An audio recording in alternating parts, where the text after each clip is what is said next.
Hai and halo sob semuanya. Langsung aja selamat datang kembali di konten serunya sepak bola.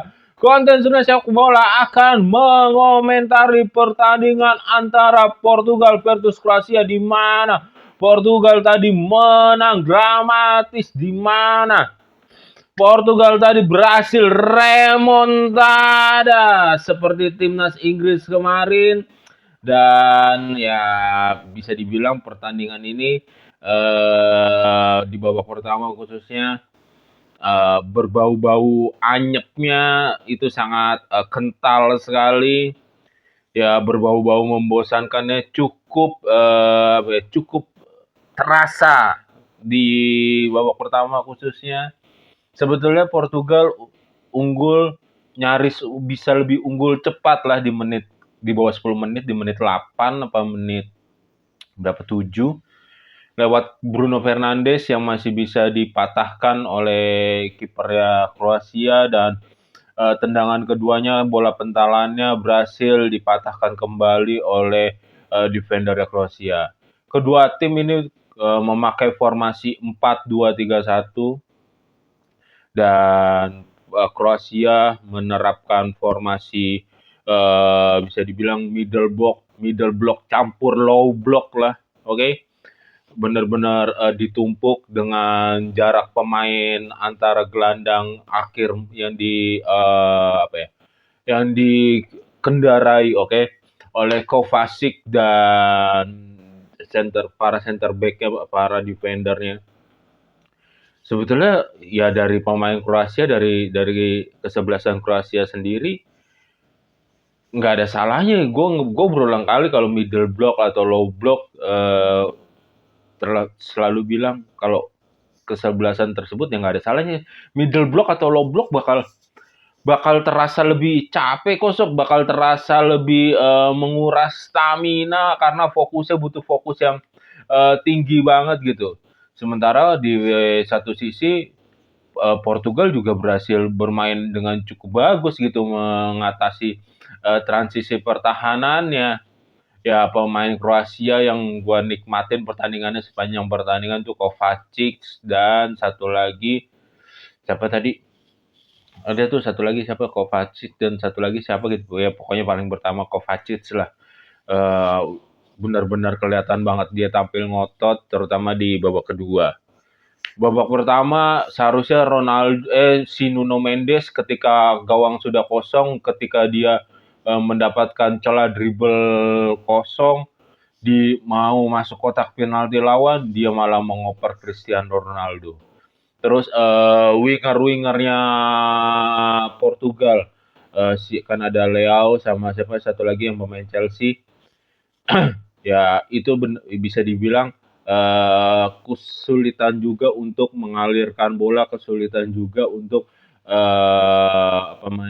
menyuplai bola kepada Cristiano Ronaldo, dan akhirnya bolanya Portugal ya kebanyakan di tiga gelandang itu aja, di Bruno Fernandes, di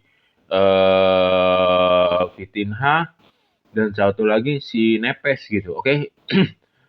Bola mutar dapat dibaca oleh defense Kroasia, atau bola mutar mentok, karena kadang-kadang si Nuno Mendes kan support gitu, kadang-kadang Cancelo juga support. Cancelo bermain cukup bagus juga nih di pertandingan tadi, terutama saat transisi defense berulang kali dia berhasil menetralisir, berhasil membantu gitu. Ya cuman ya bisa dibilang ketika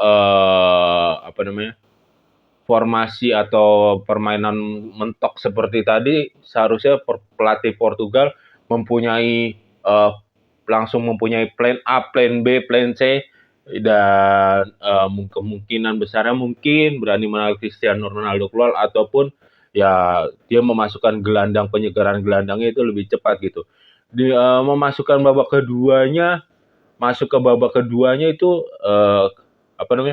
Kroasia yang menunjukkan perubahan lebih cepat lewat menaikkan zona defense-nya dia, melakukan permainan setengah pressing-nya, dan itu benar-benar terasa ketika kayak Kovacic aja Di babak kedua dia apa namanya, mendapatkan peluang saat saat apa ya, saat walaupun peluangnya berani bisa dibilang ya seradak seruduk main lah, seradak seruduk main, tapi masih bisa digagalkan oleh kipernya Portugal. Ini kipernya Portugal juga bermain lumayan bagus walaupun saat berulang kali duel memetik bola di atas dak dikduk share juga, tapi kalau tutup ruangnya, tutup blockingnya harus diakui kiper Portugal ini Rui Patricio lagi, gue jadi keingetnya itu mah kiper Portugal yang dulu kan.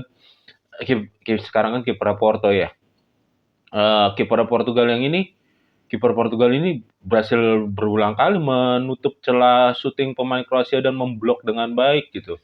Kroasia unggul terlebih dahulu lewat gol Perisic. Satu lagi Perisic yang gue nikmatin permainannya, astagfirullahaladzim. Cukup gue nikmatin permainannya di Kroasia gitu. Perisic berhasil di finishing dengan cukup baik, cukup indah juga setelah dia menerima umpan, walaupun tidak dapat kontrol itu tidak begitu baik 100% lah gitu. Tetapi karena emang udah dia berdiri dalam posisi bebas, posisi kosong, sehingga dengan mudah, dengan gampang aja untuk melanjutkan finishing gitu, oke? Dan finishingnya juga ya cukup berkelas juga gitu, oke? Dan Portugal menyamakan kedudukan lewat titik putih, ya dieksekusi dengan Ronaldo yang terekam gerak bibirnya seperti membaca Bismillah, dan itu jelas menurut gue pelanggaran kepada center back Portugal. Ada tarikan baju pertama, terus ada hentian atau ada rangkulan dari belakang oleh pemain Kroasia sehingga terkesan sehingga seperti menarik atau menterikan secara paksa. Menurut gue jelas sudah diperiksa sama wasit, VAR, pelanggaran. Dan Leao juga. Leao tuh mantep ya, cuma 2 atau 3 momen aja di antara seharusnya dia bisa controlling bagus di 6-7 momen aja. Tetapi Leao mencetak 1 assist dan mencetak shooting yang berkelas ketika dia cut inside ke dalam, menekuk ke dalam, melakukan dribble, shooting, itu terkena mistar gawang. Si Leao ini seharusnya berapa kali kontrolnya ngejelimet sendiri si Leao. Si Neto ya ada si umpan-umpan cukup berkelasnya di babak akhir babak pertama, dan menuju akhir babak pertama 2 atau 3 kali ada umpan berkelas misalkan kepada Cristiano Ronaldo yang mengarahkan bola. Sayang bolanya juga terlalu cepat, terlalu jauh bagi Cristiano Ronaldo. Terus dan satu lagi umpannya Neto tuh kemana gitu. Dan Portugal bisa unggul, yaitu bekas striker Gonzalo PSG lewat gol Gonzalo PSG 2-1. Portugal unggul. Umpannya bagus tuh si Leao, gol keduanya Portugal.